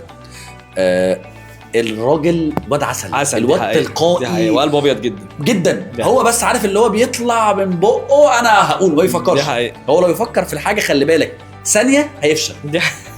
هو نجاحه انه ما بيفكرش. تلقائيته صح. هو بيطلع يقول انا وانا وانا وانا صح، اللي في قلبه على لسانه. انتوا الاثنين مشتركين في اليوتيوب، يعني انتوا الاثنين شغالين يوتيوب، وهو حياته كلها قائمه على اليوتيوب وانت حياتك قائمه على اليوتيوب. هل اليوتيوب بيكسب فلوس؟ بص انا مش هسألك انت بتكسب قد ايه شهريا لان ربنا يزيدك، بس انا عندي فضول والناس عندها فضول. ايه اكبر مبلغ انت كسبته في شهر؟ اكبر مبلغ كسبته في شهر؟ طبعا انت بتكسب بالدولار مش بالجنيه ما شاء الله. يعني بمسك الخشب عشان الناس ما تفكرنيش بحسب. الله رب الفلق. انا بقول الله اكبر الله اكبر. ايه اكبر مبلغ انت كسبته؟ اكبر مبلغ انا كسبته انا خد بالك انت عارف انا لو طالع مع حد تاني غيرك انا انت اخويا. اكبر مبلغ انا مسكته بص انا سافرت قبل كده الامارات دبي. فاكتر مبلغ انا مسكته كنت هناك طبعا لان هو اصلا بتتحسب انت عارف حسب درهم ودولار والدرهم بالدولار كام ما يعادل تقريبا كام دولار. في شهر هناك انا افتكر يعني عملت فيه كان من الشهور الحلوه قوي مثلا تقريبا رينج $50,000 مثلا. ما شاء الله. الله اكبر. $50,000 في 50 يعني 2 مليون جنيه. الله اكبر. بس ما شاء الله. بس انا ما كملتش. لا يا جماعه اليوتيوب بيكسب. اليوتيوب بيكسب وانا ما كملتش. ما انا هقول لك انا قررت اكمل في البودكاست ده. الله اكبر. الله اكبر. انا هقول لك بس ما انت تسمعني وانا بقول بس. ده مش مهم. $50,000 يا جماعه. الله اكبر. بس $50,000. الله اكبر. بس ايه بقى؟ بس ايه ما فيش بس. لا المعيشه هناك في الامارات غاليه جدا. انت قعدت فتره مش شهر. قعدت اكتر من سنه. ماشي. فالمعيشه هناك غاليه جدا فهم اتصرفوا كلهم. يعني انت بتحط مثلا بنزين لو معاك عربيه مثلا سوبر كار مثلا عربيه اللي هي لقطه بتحط بنزين انت ممكن تلاقي نفسك بتحط مبلغ وقدره التفويله، وانت كده فيديوهاتك متطلبه ان انت بالظبط. تبقى تعيش لاكجري لايف، بالظبط. فايجارها غالي. يعني انا وانا ماشي من دبي، انا وانا راجع من الامارات انا معيش جنيه، انت متخيل؟ انا ما حوشتش درهم او دولار، بتصرف على فلوسك بعد على بالظبط. فيديوهاتك. كل اللي بيجي بيروح، يعني دول جم طبعا لو دول كانوا جم في مصر انت يا مبسوط. ما عمرهم ما يجوا في مصر. في مصر هنا الرقم ارقام اقل بالظبط. الارباح هنا بتختلف عشان اصل بره يعني مثلا التعاونات انت بتتعامل مع ناس مشاهدينهم اجانب وخليج ودول الخليج طبعا. كان معاك انفلونسرز وحاجات بالظبط. انما اليوتيوبرز انا مش كتير بعمل تعاونات مع ناس من الخليج، فالمشاهدات من الخليج صح، فبتفرق. المشاهد الخليجي يعني المشاهد المصري اعلانات قليله. طب ما تشرح الناس الموضوع، يعني في ناس كتير قوي نفسهم يعرفوا اليوتيوب انت بتكسب ازاي، مش انت اليوتيوبر بصفه عامه. يعني انا مثلا انا اعمل بودكاست دلوقتي، أيوة. هل انت متوقع البودكاست ده هيجيب لي فلوس كتير؟ بص لو جات مشاهدات من بره مصر، اغلى مشاهدين في العالم الامريكان والبريطانيا والالمان والفرنسيين دول ماشي. دول اغلى مشاهدات في العالم. حلو. من عندنا احنا بقى في الشرق الاوسط الامارات، السعوديه، قطر، الدول دي، الكويت، دي اعلى مشاهدات تحت. المصريين والهنود ارخص مشاهدين في العالم، ارخص اعلانات بتتحط لهم. ليه بقى؟ مش عارف كده يعني هو لا هقول لك ليه. هو انا عارف ليه السبب. لان 90 مش 90 99% من اللي بيتفرجوا على الاعلانات المصريين بيدوسوا سكيب. طب هو اي حد في العالم يعمل كده؟ لا مش اي حد في العالم. في الامارات بيشتري، هم عندهم بيشتري ايه؟ بيشتري من الاعلان بريميوم. لا بيشتري من الاعلان. الاعلان اللي حد يشتري من الاعلان؟ ايوه طبعا. اصلا شوف انت بتعمل سكيب اصلا، انت من الفقراء. انت لا انا ما بشوفش اعلان اصلا، انا بشترك في يوتيوب بريميوم. لا ما انا بتكلم على الاعلانات اللي بتظهر. المفروض الناس تدوس فيجي لها اعلان. هو لو داس سكيب فالاعلان كده ما اتحسبش، مش بتحسبش حاجه قليله، سنت مثلا او ربع سنت. لو دخل على الاعلان نص دولار مثلا، لو دخل واشترى دولار مثلا. فانت عندك 99%، يعني لو جالك مليون مشاهده 900,000 داس سكيب ولا حاجه، وانت ما كسبتش حاجه اصلا من الفيديو. طب الطبيعي مثلا مليون مشاهده تعمل قد ايه المتوسط؟ مفيش حاجه اسمها كده يعني مفيش حاجه تقول لك مليون فيو مش عارف اللي بيقول كده بيفتي. طب من كام لكام متوسط مثلا؟ برضه ملهاش بص ملهاش ملكه، ما تتملكش. مش بتكلم على فيديوهاتك انت، هو ان جنرال. ما هو عموما ملهاش ملكه. انا دلوقتي مثلا انا عمر شاور بيجي لي مثلا مشاهدات جزء منها من مصر، جزء منها من السعوديه، جزء منها من مصريين مغتربين قاعدين في امريكا. فكان كده بيجي لي مشاهدات من امريكا بس مصري، بس هو مصري، بس هو اليوتيوب ملوش دعوه، هو امريكي. الامريكي غالي، فاهم؟ فهو الفكره بيحاسبك كل قناه ليها على حسب مشاهداتها جايه منين. فما فيش حاجه اسمها المليون بتجيب كام. انا غيرك غير فلان غير احمد غير محمد غير اليوتيوب. طب انت انا من وجهة نظرك انت الشخصية، يعني انت خبرة عني في هذا المجال، مين اكبر 5 يوتيوبرز بيكسبوا فلوس دلوقتي؟ مصر ولا عموما؟ مصر. من وجهة نظرك انت على حسب الفيوز اللي انت شايفها، انت برضه ليك نظرة عننا، لان في ابلكيشنز دلوقتي ويب سايتس تحط لينك الراجل يقول لك كل ده كذب. ده بالظبط كل ده كذب. من وجهة نظرك هو بص لا هو مش كذب، هو مش كذب بالنسبه، هو كذب بالنسبه للمصريين بالنسبه لمصر، انما دي هو بيحدد لك ارباحك. لو انت في امريكا ومشاهداتك امريكا بتبقى صح. صح. يعني مستر بيست مثلا الناس بتقول لك الفيديو بتاعنا ده مثلا بتاع ننزل من مصر كسب مش عارف 11 مليون دولار، وده عادي. ده عادي. عشان كده مش طبيعي انه يصرف على الفيديو بتاعه 3 مليون دولار. يقول لك الفيديو بيصرف عليه 3 مليون دولار ثمن انتاج فيلم عندنا اصلا. دي حقيقة. طيب انهي اكتر 5 من وجهة نظرك هم بيكسبوا فلوس من يوتيوب دلوقتي؟ من وجهة نظرك ممكن تكون صح او غلط بس انت بتقيم. والله انت مش هتصدقني لو قلت لك ان في قنوات مغمورة في مصر. يعني قناه ممكن يكون مثلا بيجيب 100,000 وبيدخل اكتر من اللي بيجيب 5 مليون عشان متابعينها من بره، لان مشاهداته جايه من بره. مثلا محتوى التك مثلا اللي هو الناس اللي بكاميرات ومايكات وبي سي وبيجيب حاجات. يوسف رضوان مثلا انا مش عايز اقول اسامي عشان لا اقول اسامي يا عم. ما احنا مش بنحسد، انت بتدي معلومات للناس ان هو المحتوى عشان المتابعين بتوعك كتير فتكسب كتير. لا هو انت لو متابعينك قليلين بس مشاهدينك من بره مصر او من دول بره مصر، لا وفي محتويات مشاهدينها غاليين.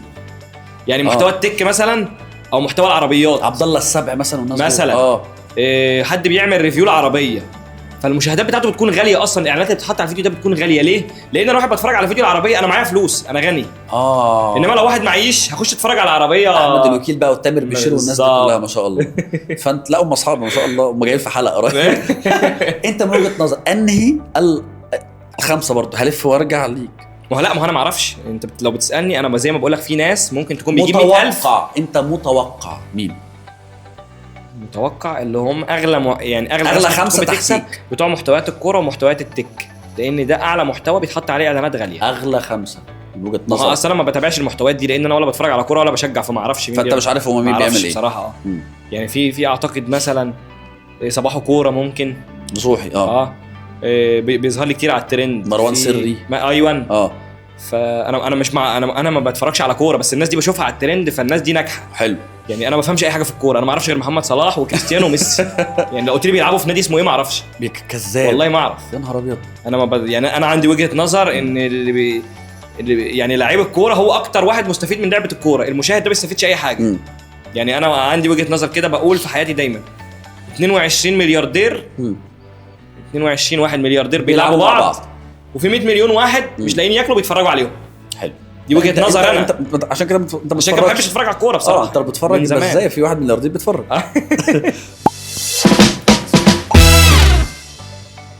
عندي سؤال بقى قريب قوي. انا سمعت ان انت اتخذت في امن الدوله قبل كده. لا احنا نروح. لا الحلقه النهارده كلها حصريات.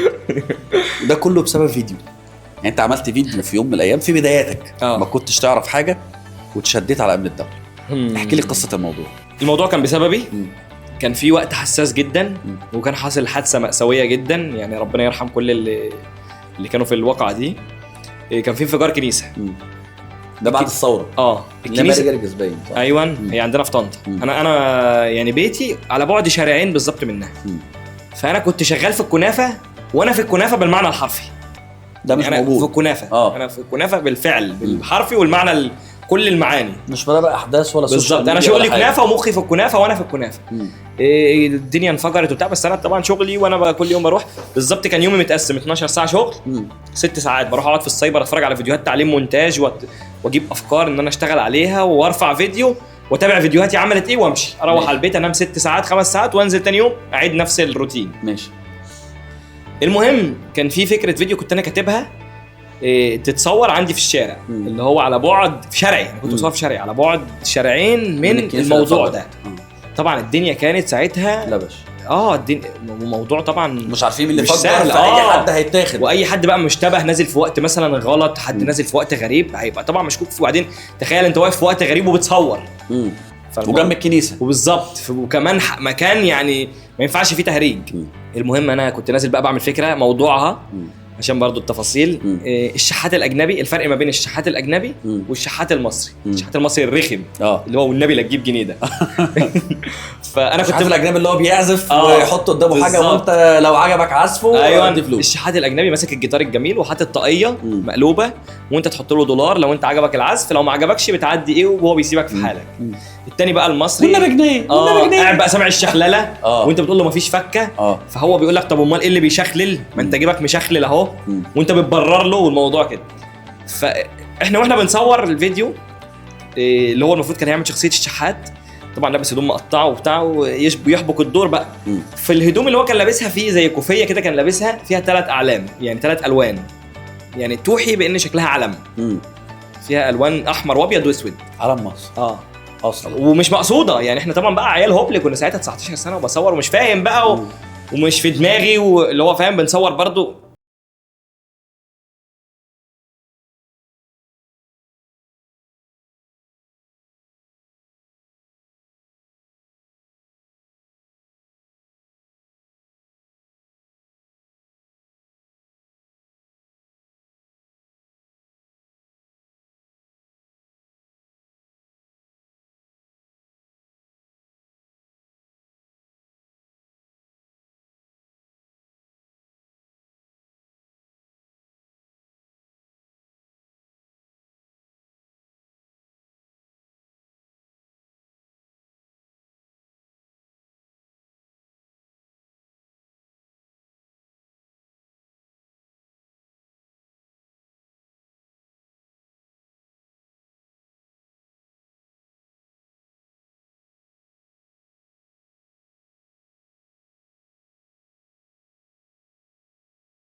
يعني هتتعامل معاك انت بايت ولا مروح، يعني جاي هتتسأل سؤالين وتمشي، ولا انت في معاك قصص بقى ومجرم وبتاع وهتقعد. المهم احنا دخلنا ايه، انا وصاحبي اللي هي البتاعه دي، في 3 4 قاعدين بقى مع بعض عمالين يتكلموا، انا لسه قاتل وامبارح مش عارف مين، ورايح خابط مش عارف بنت ام السيد، ورحت خبطت ابوها ومديله بشله في وشه، والتاني مجرمين. انا لسه سارق مش عارف ايه وعامل مش عارف ايه، وانت مش واحنا الاثنين بقى قاعدين يوتيوب عمالين نبص لبعض. لو السؤال جه علينا وقلت لهم فيديوهات اصلا دي لوحدها يعني تضحك. تضحك ايه، هم دول مش هيضحكوا بقى. هو هيجي في دماغهم فيديوهات حاجه تانية خالص. لك اتنين رجاله ممسوكين فيديوهات مش هنتفهم خالص. فالمهم قعدنا بتاع ربع ساعه كده، وبعدين ايه المأمور جه. انا ما اعرفش الصراحه هم جابوه مخصوص لينا ولا هو كان معاه شغل. جه واللهوجه بقى والاسم كله وقف، والمأمور داخل اعلى حد في الاسم تقريبا. المهم راح داخل، راح لقينا امين الشرطه جه، فين العيال بتاعت الفيديوهات. المهم ايه بقى، احنا هو يا باشا وبتاع، راح ايه تعالوا طلعنا، قال واحد فيكم هيخش، مين فيكم اللي مين المسؤول او مين اللي هو مين اللي شاوروا عليه اللي كان بيشتغل. راح هو صاحبي ايه قال ايه هو تعال خش جوه. رحت داخل على طول على المأمور. المهم دخلت، انتوا كنتوا بتصوروا ايه يا ابني؟ قلت له والله يا فندم حضرتك انا اسمي عمر شاور، انا بعمل فيديوهات يعني انا بقول عليها ان هي كوميديه. لو حضرتك ليك راي تاني او الفيديوهات دي مش عاجبه حضرتك، انا ممكن امسحها حالا وامسح الصفحه لو مش هتعجب سيادتك. على بلاطه كده انا يعني بعملها كده اللي هو ايه هزار. حضرتك لو دي فيها اي مشكله عليا انا عايز اروح. انا همسح الصفحه وخد الكاميرا وخد كل حاجه، بس مشيني والنبي. قال لي ايه وريني بس انت بتعمل فيديوهات عامله ازاي، افتح لي كده. راح مديني ايه التليفون بتاعه، رحت فاتح له، جبت له فيديو ايه الولد لما يخش يطلب فكه من سوبر ماركت، والبنت ولد داخل فبيقول ايه يا عمو ما تجيب فكه، فالراجل إيه لسه ما استفتحتش والدرج مليان فكه. فيروح الولد طالع لابس حاطط بالونتين وعامل باروكه وروج وبتاع، ويروح داخل له تاني كانه بنت، فلو سمحت ممكن فكه، يروح مريل ومطلع الفكه وبتاع. المهم ايه هو المأمور بيتفرج على الفيديو ده، انا جايبه له بقى، فهو ايه ماسك التليفون كده، وعارف انت اللي هو طبعا مأمور يعني في بقى وقار المفروض كل يعني في شنبات بتهزله، فايه عارف انت اللي هو عايز يضحك وكاتم الضحك، عارف انت اللي هو جاب الفيديو لحد اخره وبعدين انت هو الفيديو في اخره بيضحك، اللي هو ايه راح كده ويروح قفل وشه اللي هو ايه مش عايز يضحك قدامنا، عارف اللي هو قدامي وامين الشرطه واقف وبتاع، فاللي هو ايه مش هينفع يضحك في موقف زي. فانا اول ما ضحك قلت ايه الحمد لله هنمشي هروح بقى، هو الحمد لله فهمنا. راح منادي للمساعد بتاعه قال له تعالى كده بص العيال دي بتعمل ايه. راح موري له الفيديو، راح التاني ايه برضه ضحك بس الحمد لله كده خلاص براءه. المهم راح منادي لامين الشرطه، تعالى عبده تقريبا كان اسمه، يا عبده تعالى خد ده وزميله، انا بقى سمعت دي لسه هقول له ايه شكرا يا باشا، دخلهم الحجز. قلت له باشا حجز ايه يا باشا احنا انت ضحكت يا باشا، انت ضحكت انت كنت بتبتسم دلوقتي يا باشا في ايه؟ قال لي خش بس وشويه وهنمشيكم. المهم انا قلقت، ما هو انت هو ضحك ودخلنا. طب يعني في يعني الموضوع ابتديت اتوتر بقى. انا كنت مستني ان انا حد اكلمه وبعدين يمشي خلاص هيفهم الموضوع في ايه وهنمشي. المهم راحوا مدخلينا، ما دخلوناش الصراحه الحجز يعني. هو انا من موقعي حاجه حابب اشكره سياده المأمور ان هو الحمد لله ما دخلناش الحجز. فراح برضو ايه هو برضو كان شكلنا ان هو احنا مش متسولين وما عملش حاجه غلط. هو شاكك فيك فعايز يعرف بس شكه في محله ولا لا. بالظبط، لان الحجز ده بيكون فيه الموضوع بيبقى صعب بقى. فهو ايه راح مدخلنا برضو الاوضه اللي هي الايه اللي فيها 2 3 كده اللي هي الموضوع فيها الدنيا هاديه خالص يعني. راح مدخلنا فيها وبعدين قعدنا ساعه ساعتين. المهم انا قلت احنا يعني ان شاء الله باذن الله ممكن مثلا موضوع ورقيات حاجه تتمضى او حاجه وتتختم ونمشي، انا اعتقد كده يعني. المهم اللي انا ما كنتش عارفه او اللي انا ما كنتش عامل حسابه ان هو الموضوع اصلا مش في الاسم. عارف انت اللي في ميكروباص كده اللي هو بتاع الحكومه اللي هو اللي هو المرسيدس اللي هو ابيض في اسود ده لسه جديد. السنه دي يعني انا السنه اللي حصل فيها المشكله دي كان الميكروباص ده لسه نازل جديد زيرو. العبد الله اول واحد يركبه. ركبته وهو بكيسته. كان لسه بكيسته. والله العظيم الكنبه اللي انا كنت قاعد عليها جواه لسه جديده. الكيس انا حاسسها انا تقريبا اول واحد يركب الميكروباص ده من جوه.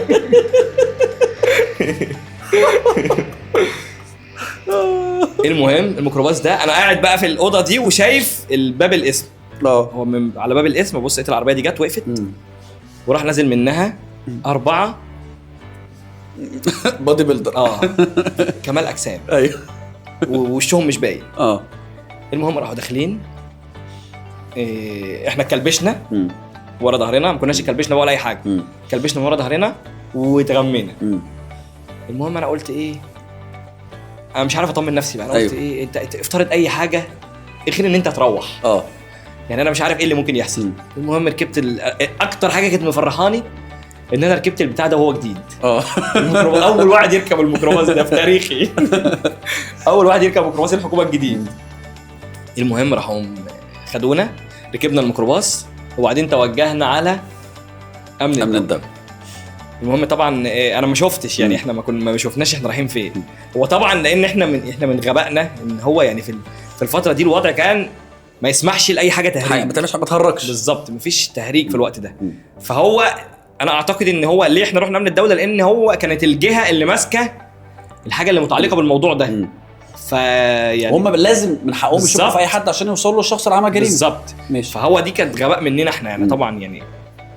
المهم احنا وصلنا هناك كلبش ودخلت. انا بقى ايه واحنا بنتكلبش الكوتشي بتاعي اتقلع. انا خايف اقول له ان الكوتشي اتقلع. مش رجلي ورجلي. رجلي لابسه ورجلي حافيه. وصاحبي عامل شحات ومخرم ودون فاحنا اصلا يعني مناظرنا مش نافعه. الموضوع غريب جدا يعني. انت لو دخلت على اي حد هو مش هيبقى فاهم في ايه اللي بيحصل. ايوه. المهم خدونا وطلعنا على امن الدوله. احنا طبعا بقى عاملين ايه، هو واحد احنا نزلنا واحد نزل. المفروض هو صاحبي نزل وبعدين راح في حته انا ما اعرفش راح فين. هو نزل من البوكس او العربيه دي اختفى. المهم انا وراه. انا اللي عليا الدور. انا نزلت رحت دخلت قعدت امشي يعني اماكن كتير، سلالم واطلع سلالم وانزل سلالم وبتاع، لحد ما وصلت المكان. رجلي بقى الحافيه حست احنا كنا في الصيف الدنيا حر وبتاع. بدات حسيت ايه في نسمه هوا كده، مروحه او تكييف، وفي سجاده. عارف انت سجاده فرو كده اللي هو ايه. دخلت مكان بقى اللي هو حاجه كويسه. في حد يخش عليه مسؤول. رجلي بقى الحافيه حست ان هو انا دوست على حاجه. انا كنت ماشي الاول عادي وبعدين مره واحده سجاده. هو مش ده الغريب في الموضوع ان انا دخلنا الاوضه الباب اتقفل. الباب ورانا اتقفل لوحده.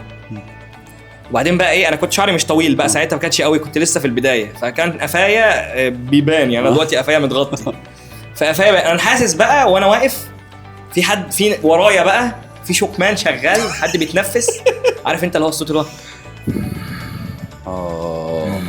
ده انا النهارده ورا قفايا يعني مناخيره، هو تقريبا خرم مناخيره قد كده. ان كل خرم يعني في خرم بيدي الهواء يمين وفي خرم بيدي الهواء شمال سخن. وبعدين مره واحده سمعت صوت حزام بيلعب. عارف انت توكة الحزام لما تيجي تلبسه ويلعب في ايدك كده، خوف رعب. توكة الحزام لعبت. وصوت بقى انا يعني صوت توكة الحزام بيلعب يمين والشخص اللي بيسالني شمال. هو سؤال واحد اتسالته. انتوا جايين ليه هنا يا ابني انت وهو؟ انا رحت حاكي قصه حياتي من يوم ما اتولدت على وش الدنيا لحد اللحظه اللي انا فيها واقف قدامه. انا اسمي كذا كذا، اتولدت في المنطقه الفلانيه، ابويا بيشتغل كذا، امي، اخويا، اشتغلت كذا، بعمل كذا. ولحد ما وصلت لمرحله ان انا بقول له انا بعمل فيديوهات. حاليا انا بعمل فيديوهات، عندي صفحه اسمها كذا. انا وانا بقول اسم الصفحه اشتغلت عنده على الموبايل، سمعت صوتي عنده.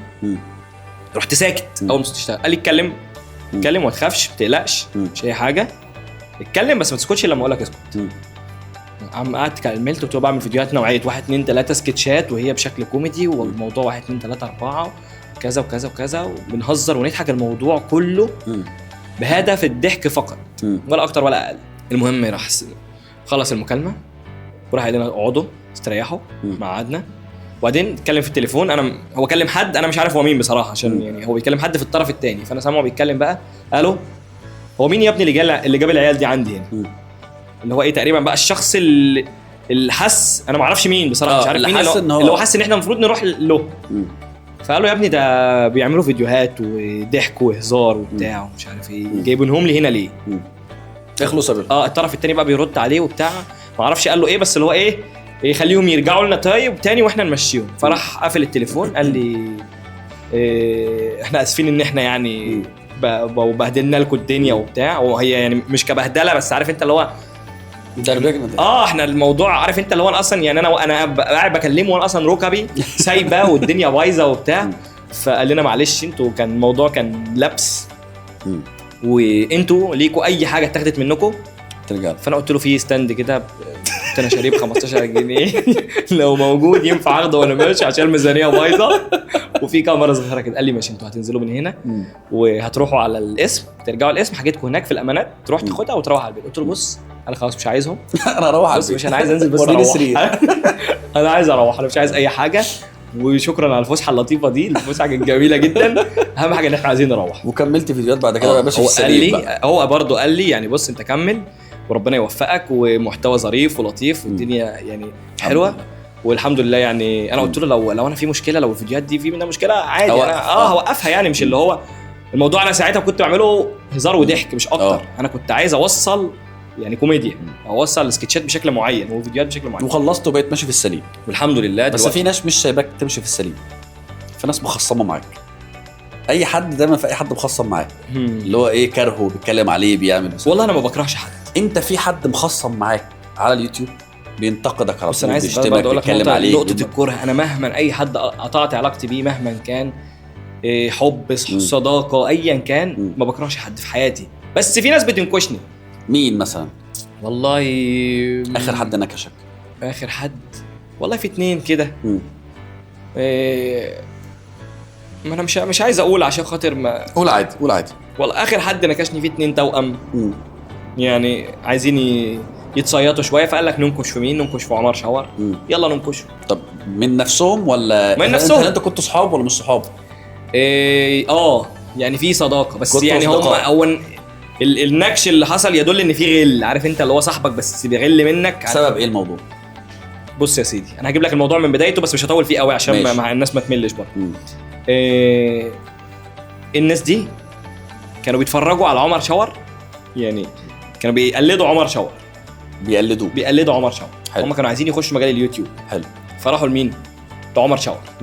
انا في الاول ما بدات كان اي حد بيجي لي مثلا عايز اعمل معاك فيديو، عايزك تساعدني، عايز اعمل كذا، بديله عينيا، لان انا لما بدات ما كانش في حد بيزقني، ما كانش في حد بيساعدني، فانا قررت اساعد الناس. بالظبط حطيت نفسي يعني. انا كان مثلا اول ما بدات اعمل فيديوهات كان نفسي ان انا اطلع مع شيء سرور. اعمل فيديو مع شيء سرور طبعا هيبقى نقله ليا لو طلعت مع حد معروف. حلو الموضوع. فانا طبعا انا ما كنتش اعرف شيء سرور، لان شيء سرور في القاهره وما اعرفش اتواصل معاه، والموضوع كان صعب بالنسبه لي جدا يعني ازاي هوصل لواحد مشهور. فلما انا اتشهرت حطيت نفسي مكان الناس اللي لسه بتبدا. صح تعالى ما ساعدكم. بالظبط. واحد مثلا في ناس كتير جدا بدات اشوفه مثلا عامل فيديو عني اروح جايبه تعالى اعمل فيديو معايا وانا ذات نفسي معاك في الفيديو، مش هتتكلم عني بس تحفه انا هطلعك عندي. هو كان من الناس دول. بس كان بيصيغ الموضوع بشكل بايخ. ازاي يعني مثلا هو اتصلوا بينا احمد شاور هو يعتبر هو اللي ماسك التواصل. فهم اتواصلوا مع احمد شاور قالوا له احنا عايزين نقعد معاكم انت وعمر وشغل وهنجيب لكم اعلانات ودعايه وكلام من ده. المهم قعدنا معاهم قالوا لنا انتوا بتعملوا فيديوهات مع توأم اللي هم هيكل توينز. احنا ممكن نعمل معاكم فيديوهات بس بشكل احلى. اللي هو احنا يعني نقلب هيكل توينز ونعمل معاهم هم. ماشي. وهنجيب لكم اعلانات وهندخلكم ماكدونالدز وتصوروا فيديوهات ونجيب لكم تصاريح وهنسهل لكم. ما كانوا واصلين في ماكدونالدز يعني ولا اي حاجه؟ مش عارف، كانوا بياكلوا هناك ببلاش ولا مش عارف. فيعني كلام وبعدين عارف انت صيغه طلب السؤال يعني انت عارف. هو لو كان قال لي مثلا انا عايز اعمل معاك فيديوهات عشان انا مثلا عايزك تعرف او عايزك تساعدني، انا كنت اقول له ماشي. بس صيغه الطلب وحشه، كانت وحشه. انت ليه بتقارن يعني ليه يعني انت ليه عايزني اسيب حد بعمل معاه حاجه واعمل معاك انت؟ يعني انا بعمل معاكم انتوا الاثنين بالظبط. طب انا بعمل مع هيكل توينز ليه جيت قلت لي انا ممكن اعمل معاك اللي هم بيعملوه معاك فانطرهم؟ وهيكل توينز ناس من الناس المحترمه بالظبط وشاطرين بالظبط. يعني انت ليه انت عارف صيغه الموضوع مريبه. انت ليه باصص لحد؟ فانا قلت لهم طب خلاص ان شاء الله ربنا يسهل يعني لو في نصيب هنبقى نعمل معاكم حاجه وبتاع. بس عارف انت ما كنتش مرتاح. فاهم؟ عارف انت اللي هو في ناس كانت بتكلمني مثلا انا عايز اعمل معاك فيديو لان انا مش عارف قناتي الناس تشوفها، فبقول له ايه تعالى ماشي نعمل مع بعض. فاهم قصدي؟ بس اللي مش مريح ده عارف انت الموضوع بيبقى نفسيه بالنسبه لي. لو انا مرتاح لك يلا بينا، لو حاسس ان انت مش مريح او في حاجه من ناحيتك مش هكمل. لا مش هنعملها. المهم تشاء الدنيا ان الامور تلف وان هو دخلوا اليوتيوب عن طريق حد ساعدهم غيري. ما طلعوش معاك يعني هم حاولوا هم حبوا يطلعوا معاك بس انت رفضت. بالظبط. انا قلت لهم ان شاء الله ربنا يسهل وما عملتش. بالظبط وما عملتش. ماشي. المهم راحوا رايحين لواحد كان ساعتها كان برضو كان بيعمل فيديوهات متشاف، كان اسمه هاتريكانو، هو اللي يعتبر طلعه. ماشي. بس طبعا هم ما كانش ليهم محتوى، يعني عارف انت لو لما واحد يشهر واحد بس هو بيعرفش يعمل فيديوهات، هم كانوا كده، فبيقلدوا مين بيعمل المحتوى المجنون الوحيد اللي كانت الناس ملتفته له، محتوى جديد في مصر، عمر شاور. فبيقلدوا فيديوهات بالظبط. هتلاقي فيديوهات متاخده كوبي بيست من فيديوهات انت عملتها الاول، هم بعملوها بعديك مثلا بسنه سنتين. يعني عارف انت اللي هو سرقه صريحه. ماشي. بس انا كنت بفرح لما حد بياخد مني فكره، ده معنى كده ان الفكره نجحت. حلو. يعني انا بعمل اي نوعيه من المحتويات سواء خيريه سواء كوميديه، حد قلدها بنبسط. حلو. بس بتضايق امتى؟ لما تسرقها وتنسبها ليك وتقول انت اللي بتسرقني بعد كده. ده بقى الابجح. يعني انا كنت بتضايق ساعات ان مثلا حد ياخد الفكره ويقول دي بتاعتي. يعني كنت بتضايق، عارف اللي هو انت حاجه بسيطه، اللي هو انت خدت فكرتي وبس قلت ان هي بتاعتك، ماشي، طب ليه ما قلتش ان هي فكرتي؟ يعني انا مثلا انا ساعات بقلد، بس لما بقلد بروح كاتب مثلا في الديسكريبشن شكر خاص لفلان الفلاني لان انا خدت الفكره بتاعته، انا عدلت عليها، بس شكر خاص للراجل ده لان انا خدت فكرته. فكنت الاقي ناس تسرق الافكار او تقلد الفكره مثلا وما يكتبش مثلا شكرا شاور دي فكره شاور، عادي. كنت اللي هو ايه يا عم ربنا يوفقك. اللي ضايقني بقى ان دول ياخد الفكره وياخد الصوره المصغره وياخد العنوان نفسه هو كوبي بيست، وبعدين راح طالع في فيديو يقول لك ده عمر شاور بيسرقنا الله على الملأ. انت متخيل البجاحه؟ يعني انت عارف حتى ما جاش بيني وبينه مثلا يقول لي يا عمر هو انت ليه بتسرقني مثلا، او بطل تسرقني مثلا. ممكن يكون عايز يعمل ترند مثلا عشان تطلع تنكشه بس ترند وحش قوي يعني. شاور انت ما شاء الله وصلت لنجاحات كتير قوي على اليوتيوب وعلى السوشيال ميديا بصفه عامه. انت شايف نفسك شخص انفلونسر؟ لان دلوقتي اي حد بقى عنده فولورز سمى نفسه انفلونسر. انت شايف نفسك شخص انفلونسر؟ هو الانفلونسر ده اللي هو بيكون المفروض شخص مؤثر. حلو. في المؤثر السلبي وفي المؤثر الايجابي. انا بعتقد ان الحكم في الموضوع ده بيكون للجمهور اكتر. ماشي. انا مثلا بحس الموضوع ده ازاي؟ يعني انا بحسه من وجهه نظري انا ازاي، يعني عشان ارد على سؤالك بس بشكل اوقع. زي ما انت شفت مثلا كان في فتره تلاقي ترندات التيك توك الناس بتقلد حد طالع مثلا بيقول لفظ خارج، ماشي، بس طلع ترند. ماشي.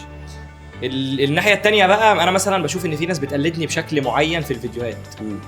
فانا بحاول ان هي الفيديوهات ما تكونش بس قايمه على سياق الكوميديا اللي هو ان احنا بنعمل في مؤثر كوميدي وفي مؤثر بيقدم حاجه مختلفه وفي يعني المجال متنوع بالنسبه للمؤثرين. يعني ان يكون الفيديو مش بس بيضحكك وخلاص، لا احنا هنعمل فيديو فيه منه فكره، ممكن نساعد شخص، ممكن نساعد مؤسسه، ممكن نروح زياره للاطفال، ممكن ننظف حاجه في بلدنا في شوارعنا، ممكن نعمل حاجه. يعني انا في فيديوهات مثلا كنت منزلها في زي تفريعه كده من النيل كانت الناس بترمي فيها زبالتهم. حلو. رحت لامم بتاع 15 20 واحد وجايبين عصيان في طرفها زي دبوس كده او مسمار ونلم الزباله. قعدت تعمل فيديوهات خير كتير. بالظبط. فانت بتعمل فيديوهات خير عشان تكون بالنسبه مش رياء، واتمنى ان هو ما يكونش كده، انا عارف ان كل حاجه بيننا وبين ربنا هي مش رياء، او هدفك ان انت تكون الشراره اللي بيها تخلي الناس يا جماعه يعملوا زيي. بالظبط. انا واحد ساعدت ان انا نظفت النيل، ساعدوني. انا شايف ان الناس في ساعات بتقلدني في حاجات هي كوميديه، بتحاول ان انت المنصه بتاعتك دي 14 مليون متابع، فتحاول انك تقدم محتوى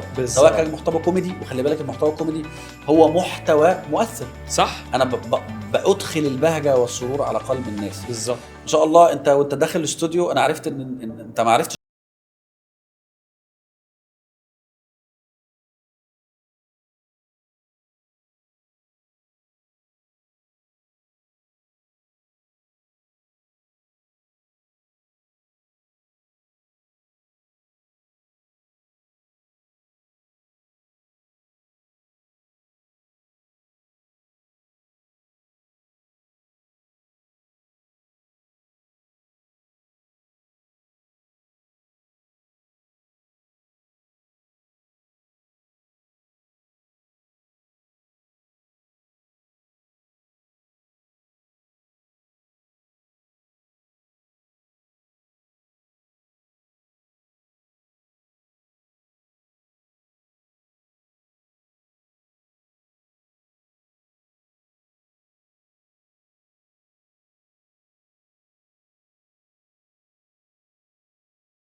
تنزل عليه فيديوهات. دلوقتي المنصات كلها بترشح الفيديوهات القصيره مش الطويله.